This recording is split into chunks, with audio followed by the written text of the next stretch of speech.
Hey, what's up guys? Welcome back to the channel. Today's video is going to be all about the brand new PlayStation 5 Edge controller. Sony officially announced it on opening night at Gamescom 2022, and this is basically going to be the pro version of the PlayStation 5 DualSense controller, set to rival the Xbox Elite Series 2. So in this video, we're going to talk about the release date, the features, the price, pretty much everything that you would want to know as a potential consumer for this controller. So first, let's talk design and features. So I really like the design that they went with. It looks very similar to the standard DualSense, with a few minor changes here and there. So we can see that the buttons are black instead of white. The D-pad looks to be a little bit better quality with the PlayStation icons across it. The black on the bottom of the controller looks to be a little bit more glossy instead of a matte. That could just be how it looks in this photo, but it could be matte in person. You've got all your other standard stuff there, like the thumbsticks, the share button, the options button, the PlayStation button. We've also got interchangeable stick modules and stick caps, so you can really customize this controller compared to the regular DualSense, of course. You can swap out the whole analog stick module, and you can choose different caps for your thumbs as well. We've also got changeable back buttons, which is going to allow you to have 2 extra buttons to any other input, giving you more controls at your disposal for quick actions. So that's going to be really good for the competitive gamers that play on the PlayStation 5 console. There's also going to be remappable buttons and controls, so you can customize those as well on the DualSense Edge, and you can change your stick sensitivity and dead zones to your liking. I know a lot of people really like to remap their controllers, especially the people that I know that have the Xbox Elite 2. That's going to be a great feature that's coming to the PS5 Edge controller for sure. You're also going to be able to customize the triggers on the controller too, and you can choose different control profiles on the controller, so you can have like different settings for different games. Like for example, if you're playing a shooter versus like a sports game, being able to have like a full scheme available for you where you can just pick and choose which one you want to use for that controller, and you can just have it saved, preset, ready to go is awesome. And of course, it's still going to have the basic features that we got with the regular DualSense, like haptic feedback, wireless connectivity, adaptive triggers, all the bells and whistles that we saw with the original controller. It's just going to have a lot extra, and for that extra stuff, you're going to have to pay a little bit extra as well, of course. So the regular DualSense right now sells for $70 US,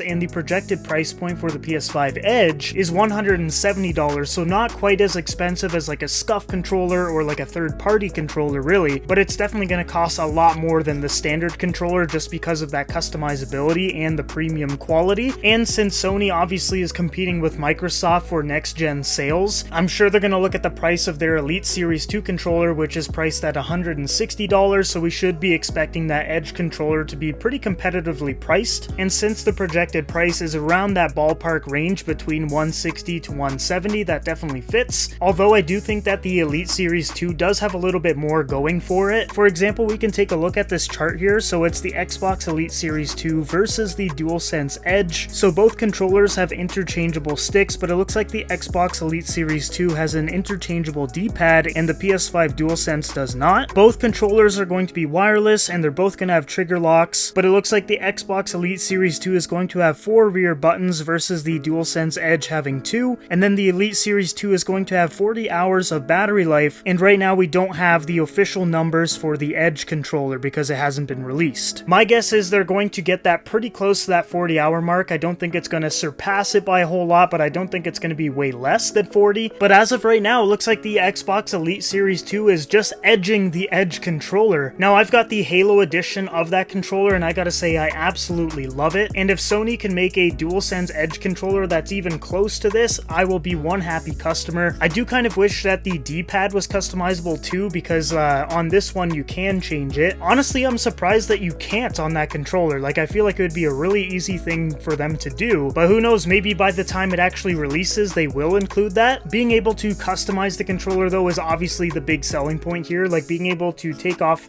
the thumbsticks and put different ones, or just change the buttons and map it differently. That's what really makes this thing worth it in my opinion. Like, yes, it's still very expensive and in my opinion pretty overpriced, but this is definitely a luxury product. Like, if you're really big into gaming or competitive gaming, or just, you know, really want the newest and greatest controller, then that's the kind of people that are going to buy this thing. Coming off experience of actually owning a customizable controller though, I really like it. It's obviously a better experience than just the traditional standard controller, controller, but like I said, not everybody needs this thing. Overall, guys, I really like what Sony is doing with this Edge controller. It's basically made to give you the edge over the competition in gaming, and I think they're doing a good job with their first attempt at a pro level controller for the console. It looks really good, it's got some really great features, the price isn't too bad compared to like third-party companies. It just looks like a solid attempt from Sony to make a controller to rival the Xbox Elite Series 2. Alright, now let's talk release date. Now this controller doesn't have an official day that it's going to be coming to the market, but there is a projected date, which is holiday season of 2022. Obviously that's a very smart time to release it because Christmas gifts, and it would line up with the God of War Ragnarok release date, which would be phenomenal. You know, Sony brings out a brand new AAA title game with a brand new controller. They would obviously make a ton of money, it's Christmas season, everyone's happy, but there's also some reports saying that Sony is going to hold off from releasing the controller and just wait until they can release it with PSVR 2, which would also be a really smart idea. Just bring out a whole bunch of new hardware at the same time, and the projected time frame for that is early 2023. So really, I would say within the next maybe 6-7 months we will be getting this thing. Hopefully for the 2022 holiday season though. I think that's the better decision to kind of space out the releases between the hardware products like PSVR 2 and the PlayStation 5 Edge controller, but I guess we'll just have to wait and see. But we are close to getting it, guys. Let me know down below in the comments if you guys are planning on buying this controller. I will be getting it for myself to do an unboxing and review on the channel, so stay tuned for that. At this point, I'm just collecting PS5 controllers like they're Infinity Stones. I have all 6 of the DualSense controllers, and now I have to get this one, lucky number 7. It's my favorite controller I've ever used, to be completely honest, so I don't feel too bad about it. But anyways, guys, that is all of the news and information we have regarding the DualSense Edge controller right now. I'm really excited for this thing. Like I said, let me know down below in the comments what you guys think about it and if you guys want to pick it up too. Other than that though, that is the end of the video. Thank you again for watching. I hope you guys all have a great day, and I will see you guys in the next video.